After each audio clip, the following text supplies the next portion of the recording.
Today's the day I step up my healthy hair journey with High Maintenance Hair Tea.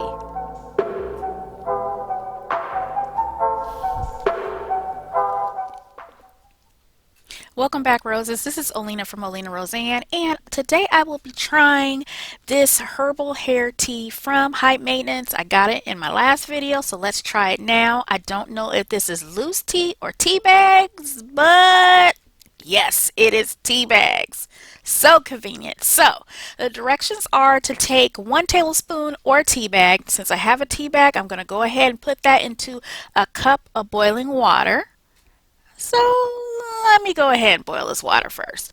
The particular package I just opened is a 14-day supply. I have a total of 2, and it includes this handy dandy card which will tell you all the wonderful things this hair tea is good for. What I am looking for is hair growth and reduce a lot of the shedding I have.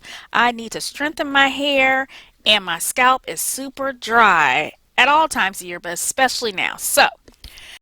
Okay, so I think this tea is about ready. Look at all that wonderful goodness that's in the tea bag, y'all. Okay, so as you can see, I also decided to make some in a pot because I will be adding some of this into the bottle that High Maintenance provided, which will help with me applying it to my hair and scalp. So let's go ahead and try this tea.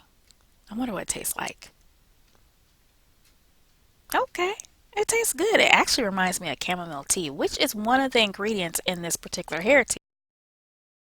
All I really need to do now is place this extra tea in this applicator bottle so it will be ready for me to apply directly to my hair and scalp, and I'll be doing that throughout the week. And this bottle will go into the refrigerator, and the leftover I have in this coffee pot will go in the refrigerator as well. And that is it. I am ready to begin my healthy hair journey with herbal hair growth tea from High Maintenance. I look forward to seeing some positive change in my hair, and I want you to join me along for the ride. So make sure you're subscribed and you've hit the notification bell. Other than that, I'll talk to you later, Roses. Bye.